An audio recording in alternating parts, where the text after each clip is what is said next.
Hello నమస్తే అండి, welcome back our channel. నేను మీ విజయలక్ష్మి అండి. ఈరోజు మన ఛానల్ నుంచి మనం యాజ్ యూజువల్గా సండే స్పెషల్గా ఫిష్ కర్రీ అయితే ప్రిపేర్ చేసుకున్నామండి. సూపర్ టేస్ట్ ఫిష్ కర్రీ ఎలా ప్రిపేర్ చేయాలి అనేది ఇప్పుడు నేను స్టార్టింగ్ నుంచి చూపిస్తున్నాను. ఫస్ట్ నుంచి లాస్ట్ వరకు అయితే చూడండి. మీకు చూస్తే మాత్రం ఎలా చేయాలి అర్థమవుతుంది. ఇంట్రెస్ట్గా అయితే తినే చేపల కూర ఒక్క మెతుకు కూడా వదిలిపెట్టకుండా తినకుండా అయితే ఉండలేరండి అసలు. ఇదిగోండి, నేనైతే ఫిష్ ఇది ఈ ఫిష్ పేరు ఏదో పేరండి, ఏదో బంగారు తీగో ఏదో అనమాట. ఆ చేప తీసుకొచ్చి ఈ కేజీన్నర, ఇంకొంచెం ఎక్కువ ఉంటాయండి, తీసుకొని దీంట్లో కేజీన్నర ముక్కల్లో కూడా 3 టేబుల్ స్పూన్ వరకు సాల్ట్ వేసుకున్నానండి. 5 టేబుల్ స్పూన్ వరకు కారం వేసుకున్నాను. కారము, ఉప్పు, ధనియాల పొడి ఒక 2 టేబుల్ స్పూన్లు వేసుకున్నానండి. వేసుకొని మరి మొత్తంలో కలుపుతున్నాను కాబట్టి కొంచెం ఎక్కువ మోతాదులో మనకి పడే అవకాశం ఉంది. కాబట్టి వీటిలన్నిటిని కూడా చక్కగా ముక్కకు పట్టే వరకు మసాజ్ చేసినట్లుగా ప్రతి ఒక్క ముక్కకి, ప్రతి ఒక్క మూల ముక్కకి కూడా పట్టుకునే విధంగా ఏంటండి అలా కలుపుకోవాలి. అలా కలిపేసుకొని మీకు 5 నిమిషాలన్నా పడుతుంది. మీరు కలిపే లోపలికి గబగబా కలిపి పెట్టుకోవటం కాదు, 5 నిమిషాలు మర్దన చేసినట్టుగా అలా కలుపుకొని మీరు ఒక అర్ధగంట పాటు అయితే పక్కన పెట్టుకోండి. చేపల కూర చక్కగా ముక్కలకి ఉప్పు కారం పట్టి, ధనియాల పొడి పట్టి, మనం ఇంకేమీ లేదండి, ధనియాల పొడి ఒక్కటే వేసాం. ఇప్పుడు దాంట్లోకి చింతపండు అండి. ఇదిగోండి, ఇది ఒక నిమ్మకాయ సైజ్ చింతపండు కంటే ఇంకొంచెం పెద్దది ఎక్కువదేనండి.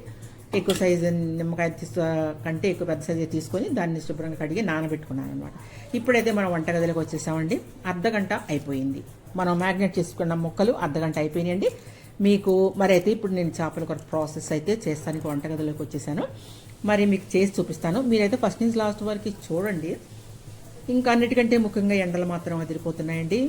ఈరోజు జూన్ వచ్చేసింది కూడా, అయినా కూడా మంచి ఎండ, అసలు గాలి లేదండి. చూడండి, ఇంకా ఒక 10-15 రోజుల వరకు మీరు ఈ బాధ పడాల్సిందే, ఎండ బాధ. అప్పటి వరకు కూడా ఎండ అలాగే ఉంటుంది మనకి ఈ విజయవాడలో. కాబట్టి ఇప్పుడు మనం చేపల కూర అయితే ప్రిపేర్ చేసుకుంటున్నామండి. మనం మ్యాగ్నేట్ చేసి పెట్టుకున్న చేపలు ఉన్నాయి కదా, అవి ఇంకోటి ఉల్లిపాయ, టమాటా, కొత్తిమీర, అల్లము, పచ్చిమిరపకాయలు, ఇవన్నీ యాజ్ యూజువల్గా. దీంట్లో అయితే నేను అల్లం వేయనండి. ఇప్పుడు నేను చేసే చేపల కూరలో మనం వెరైటీగా చేసుకుంటాం కాబట్టి చేపల కూరలో ఈసారి అల్లం వేయకుండా అదిరిపోయే టేస్ట్ అయితే తీసుకొస్తాను నేను. ఒకసారి చూడండి, అల్లం వేయకుండా ఓన్లీ వెల్లుల్లిపాయ మాత్రమే వేస్తాను అనమాట. ఒక వెల్లుల్లిపాయ గబ్బని తీసుకొని నేను మిక్సీలో వేస్తాను. ఇవ్వండి, మిక్సీ జార్ తీసుకున్నాను. మిక్సీ జార్లో ఏమేమి వేస్తాను అనేది మీకు నేను చూపిస్తాను. ఇప్పుడు మిక్సీ జార్ తీసుకొని వెల్లుల్లిపాయ వేసుకున్నానండి. ఒక 10 వరకు ఉంటాయండి వెల్లుల్లిపాయ గబ్బాలు. కొంచెం మెంతులు అయితే వేసుకున్నాను. మెంతులు, మిరియాలు ఉంటాయి కదండి, అవి ఒక స్పూన్ కానీ 1/2 స్పూన్ కానీ వేసుకోండి, మీరు తినే కారం తినే బట్టి. ఇది కొంచెం మెదిగిన తర్వాత ఉల్లిపాయ వేస్తాను, టమాటా వేస్తాను. ఆ టమాటా కూడా వేసేసి ఒక్కసారి నేను పేస్ట్ చేసి పక్కన పెట్టుకుంటానండి. టమాటాకి నేను పేస్ట్ చేసుకోకుండా ఈజీ మెథడ్లో అయితే నేను చేస్తాను కాబట్టి ఈజీ మెథడ్లో అన్నీ ఒకసారి చేసుకొని పెట్టుకుంటాను అనమాట. ఇప్పుడు అది మెదిగిపోయిందండి. ఎందుకంటే ఈ ముక్కలు వేసినట్లయితే మీకు అది మెదగదు, గింజలు కదా అవి. అందువల్ల దాన్ని ముందు మనం మెదుపుకొని ఆ తర్వాత ఈ ఉల్లిపాయ, టమాటా ఈ 2 కలిపి ఇప్పుడు మళ్ళీ మిక్స్ చేసుకొని ఒక పేస్ట్లా చేసుకొని పక్కన పెట్టుకుందాం. దాన్ని చేపల కూరలో అయితే మనం యాడ్ చేసుకుందాం అండి. మీకు అదిరిపోయే చేపల కూర కావాలంటే ఫస్ట్ నుంచి లాస్ట్ వరకు చూడండి వీడియో. అలాగే మీకు నచ్చినట్లయితే చిన్న లైక్ ఇవ్వండి. అలాగే కొత్త వాళ్ళు ఎవరైనా ఓపెన్ చేసి చూసినట్లయితే సబ్స్క్రైబ్ చేసుకోండి. సబ్స్క్రైబ్ చేసుకొని పక్కనున్న బెల్ ఐకాన్ క్లిక్ చేసినట్లయితే ప్రతి ఒక్క వీడియో నేను పెట్టింది అయితే మీకైతే వస్తుందండి. పక్కనున్న బెల్ అయితే క్లిక్ చేయండి, సబ్స్క్రైబ్ అయితే చేసుకోండి, లైక్ అయితే కొట్టండి. ఇదిగోండి, ఇప్పుడైతే మనం మ్యాగ్నేట్ చేసి పెట్టుకున్న చేపల ముక్కల్లో పొట్ట ముక్కలు, తర్వాత తోక ముక్కలు, తల, ఇవన్నీ కూడా నేను తీసేస్తున్నానండి. మొత్తం తీసి మంచిగా పులుసు పెడతాను. ఇంకా ముక్కలు కూడా యాడ్ చేసుకుంటానన్నమాట. చూడండి, ఈ మాత్రం ముక్కలు ఒక్క పావు అలాగా పక్కన పెట్టేస్తాను, ఎందుకంటే ఫ్రైకి అనమాట. ఇదిగోండి, ఇప్పుడైతే మొత్తం ముక్కలు బాగా ఉప్పు కారం అన్నీ పట్టుకుందండి. మనం అర్ధగంట అయితే ఆల్రెడీ పెట్టేస్తాం. ఈ మధ్యలో మనం ఏమైనా వర్క్ ఉంటే బయట చూసుకొని రావచ్చు. ఇదిగోండి, ఇప్పుడైతే మనం చక్కగా ముక్కలన్నీ తీసేసుకొని దేంట్లో అయితే మీరు ఫిష్ కూర చేయాలి, మట్టి కుండ కానీ ఏదైనా ఉంటుంది కదా, ఇదిగోండి నేను దీన్ని అయితే ఉపయోగిస్తున్నాను. స్టీల్ పాత్ర, చక్కగా మాడకుండా ఉంటుందండి ఈ పాత్ర. ఎట్టి పరిస్థితుల్లో మాడదు, మంచి టేస్ట్ కూడా ఉంటుందన్నమాట. ప్రెస్టేజ్ వాళ్ళదండి ఇది.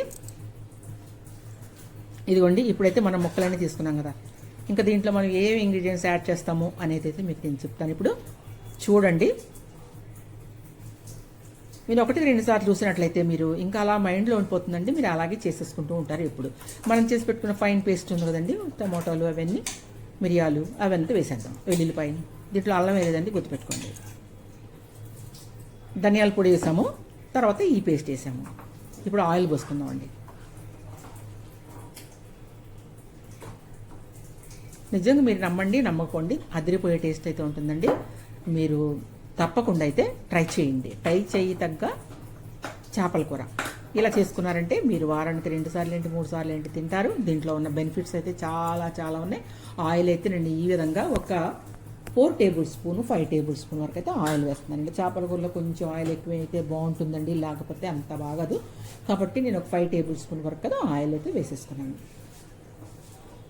ఇప్పుడైతే మనం ఇదిగో చూడండి, ఇప్పుడు ఇది కరివేపాకు, ఒక గుప్పుడు కరివేపాకు తీసుకున్నాను, సన్న ముక్కలు కోసి వేసుకుంటున్నానండి. ఇది పచ్చిమిరపకాయలు, ఒక 4 పచ్చిమిరపకాయలు నిలువుగా కోసి వేసాను. కొత్తిమీర 2 గుప్పులు తీసుకున్నానండి, దాన్ని కూడా వేసాను. మనం వండేటప్పుడే కొత్తిమీర వేస్తాము, ఆ తర్వాత కూడా మనం వేస్తామండి. మీకు కర్రీ ఫస్ట్ క్లాస్గా టేస్ట్ రావాలి అంటే మనం ముందే కొత్తిమీర వేసుకుంటేనే చాలా బాగుంటుంది. చేపల కూర అంటే దాని స్మెల్ అది అదిరిపోయేలా అయితే ఉంటుందండి. నోట్లోంచి నీళ్లు ఊరుతాయండి మనకు ఉడికేటప్పుడే ఆ టేస్ట్కి, ఆ స్మెల్కి. ఇదిగోండి, ఇప్పుడు నానబెట్టుకున్న చింతపండు ఉంది కదా, ఆ చింతపండు అయితే ఈ విధంగా మెత్తగా పిసికేసి ఇలా పులుసు అయితే పోసేసుకున్నాం. ముక్కలు మునిగి కొంచెం పైకి వరకు పోసుకోవాలండి. ఎందుకు అంటే మనకు పులుసు అయితే ఉండాలి. కర్రీ మనకి అది ఆరిన తర్వాత సాయంత్రము ఆ టైంలో మీకు బాగా ముక్క పీల్చేసేసి పులుసు తగ్గిపోతుందండి. అందుకని మనం దింపేటప్పుడు కొంచెం పులుసుగా దించుకోవాలండి. మీకు చేపల కూర ఉడికింది అని తెలియటానికి చుట్టుపక్కల ఆయిల్ వచ్చేస్తే సరిపోతుందండి. కూర మీదకి ఆయిల్ వచ్చిందంటే ఓకే. ఇప్పుడు మనకి సాల్ట్ సరిపోలేదండి, కొంచెం వేసాను. కారం కూడా నాకు సరిపోలేదు కాబట్టి ఒక స్పూన్ వేసుకున్నాను. సాల్ట్ కూడా ఒక స్పూన్ వేసుకున్నాను. మనం పెట్టుకునేది పులుసు, ఉప్పు కారం తర్వాత చింతపండు ఎగ్జాక్ట్లీ ఉంటేనే చేపల కూర దాని రుచి. ఇదిగోండి, ఇంకొంచెం పులుసు ఉంటుంది కదా, అది కూడా అయితే పిసికేసి అడుగున పోసేస్తున్నాను. చెప్పాను కదా, చేపలు మునిగి కొంచెం పైకి రావాలి వాటర్. అప్పుడు మీకు తెల్లారి ఒకళ్ళు తినాలనుకున్న వాళ్ళకి కూడా మీకు పులుసు అలా కనపడుతూ ఉంటుంది. సాయంత్రం తినాలనుకున్న వాళ్ళకి పులుసు కనిపిస్తుంది. లేదు మీరు చేపలు కనబడే వరకు పోసారనుకోండి, మీకు ముక్కలన్నీ పీల్ చేస్తుందండి. అసలు పీల్ చేస్తే మీకు ముక్కలు గుజ్జుగా ఇగురు మిగులుతుందండి. ఇగురు ఇది ఒకటి గుర్తుపెట్టుకోండి నేను చెప్పింది. ఇప్పుడైతే మాత్రం మనం అన్నీ వేసేసాం, ఉప్పు కారం అన్నీ సరిపోయినాయి.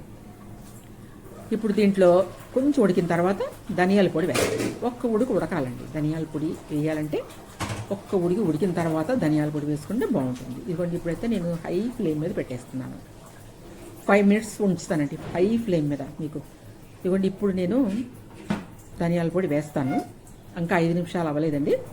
ధనియాల పొడి వేసిన తర్వాత నేను 5 నిమిషాలు ఉడకనేసి, అదిగోండి ధనియాల పొడి వేయించింది ఒక చిన్న స్పూన్ వరకు వేసుకున్నాను. మనం మెంతులు ముందే వేస్తామండి. ఇదిగోండి, ఇప్పుడైతే మీరు హై ఫ్లేమ్ మీద పెట్టేసేసి 5 మినిట్స్ ఫుల్ అయ్యే వరకు కూడా మీరు ఉడకనివ్వండి. దానికంటే చిన్న బెల్లం ముక్క కూడా వేసుకోండి. అసలు చేపల కూర అదరాలంటే మాత్రం బెల్లం ముక్క పడాల్సిందే. బెల్లం ముక్క ఎందుకు వేసుకుంటామంటే మనం వేసిన ఉప్పు కారము పులుపు అన్నీ ఈక్వల్గా మనకు ఉంటాయండి. అలా వేసినప్పుడు ఏది ఎక్కువ అని మనకి పులుపు ఎక్కువ ఉన్నా అనిపించదు, కారం ఎక్కువ ఉన్నా అనిపించదు. అసలు అన్నీ పర్ఫెక్ట్గా అసలు సెట్ అయిపోతాయి అన్నమాట. బెల్లం ముక్క, చిన్న బెల్లం ముక్క ఎప్పుడు చేసినా సరే చిన్న బెల్లం ముక్క వేసుకోండి మీరు. చూసారు కదా, ఈ పులుసు కూరలో బెల్లం ముక్క ఎటు వేస్తామండి మనం, ప్రతి పులుసులో కూడా వేస్తాము. ఇది కూడా పులుసు కాబట్టి కొంచెం వేస్తాం అన్నమాట. స్పెషల్ టేస్ట్ రావాలంటే వేయాల్సిందేనండి ఇది. ఇదిగోండి, ఇప్పుడు మనం చూసుకుందాం అన్నీ సరిపోయినాయా లేదా అని. ఓకేనండి, అన్నీ మనకి ఎగ్జాక్ట్గా సరిపోయినాయి. మనం బెల్లం ముక్క వేసేసాము, అన్నీ వేసేసాము. 5 మినిట్స్ అయిన తర్వాత ఉడికిన తర్వాత మనం సిమ్లో పెట్టుకొని ఒక 6 మినిట్స్ వరకు ఉడకనిద్దాం. ఈజీగా తొందరగా ఉడికిపోద్దండి చేపకు ఒక సామెత ఉందండి, చేప ఉడికి చెడింది మాంసం ఉడక్క చెడింది అంటండి. అలాగే ఎక్కువ ఉడికినా కూడా మనకి చేప అంత టేస్ట్ అయితే ఉండదు.